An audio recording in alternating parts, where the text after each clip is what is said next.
Good afternoon, everyone. So I'll just jump right in. Responding to the question, is institutional learning dead? I'm going to draw a bit on my doctoral research and first describe the ways institutions and the normalized methods, ideologies, and practices circulating within them impact who learns and what is learned, and then return to the provocation. So a bit about my research to start. I conducted an ethnographic study in one school in the low-income area of Toronto, focused on girls. Most of them come from visible minority backgrounds, first and second generation immigrant communities, and also with a particular focus on Muslim girls as their high demographic in this particular school.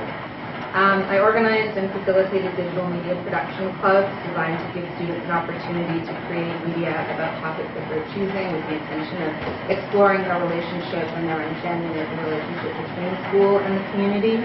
And so in my analysis, I compared the work that they produced with interviews as well as other sort of behind-the-scenes observational field notes and audio-video documentation of students working and interacting in different ways.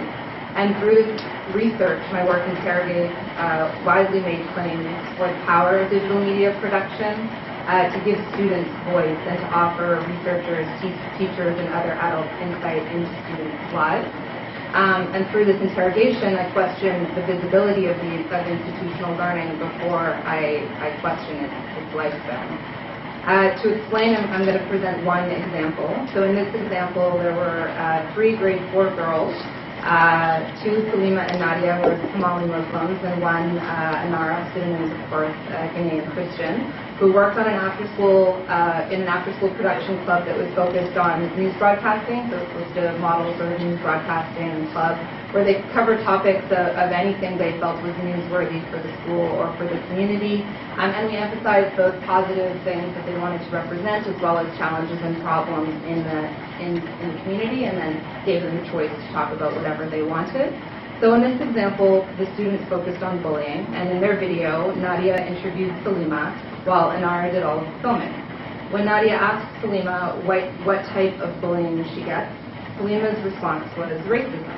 Nadia then asks for an example, and Salima says, quote, "When I went over to the water fountain, a boy said, 'This is only for white people,' and he says, 'No blacks,' and he pushed me and I fell down." End quote. In earlier attempts to film this interview, Salima had asked Nadia the same question, and Nadia had offered the same story, except talking about it as though it was her story. So I then asked them if this was something that either of them had actually experienced or witnessed, and Nadia said, as noted in my field notes, that they know about it because of other people's stories and things they see, but not things that happen to them. At the same time, when I interviewed the girls about their experiences with media and technology, and more broadly about how they spent their leisure time after school and on the weekends, Salima and Nadia both ended up sharing their experiences of religious discrimination, specifically around wearing hijab. So Nadia described other children joking about the hijab being underwear on her head. Salima shared a story of her older sister being sworn at on the street by a man telling her that she was in Canada and should get that shit off her head. In addition, all 3 girls discussed the ways they continue to face gender discrimination in the home in the form of imbalanced distribution of domestic chores. So while the lives of these girls were determined very much by their gender, and in the case of Muslim girls, also their religious practice, none of these stories were presented in their media production work, including other things that they had produced over the course of the year. Again, I just presented one example here. These students opted to present instead an extreme and false incidence of bullying around racial discrimination. They drew on a publicly and historically recognized kind of problem of segregation that is somewhat removed from the more nuanced and specific forms of discrimination they actually did face with regards to wearing the hijab. And importantly, this example may then point to a discomfort or an overt silencing around religious discrimination in particular. So bullying as a general topic was heavily present in the school in the form of posters in the classroom, assemblies on the topic, and in-class discussions about the issues. And of course, bullying is clearly an important topic for the students. However, in this example and others, the kind of bullying they address in the school or in their videos does not reflect the kind of bullying that they experienced in their lives, and this is an important distinction.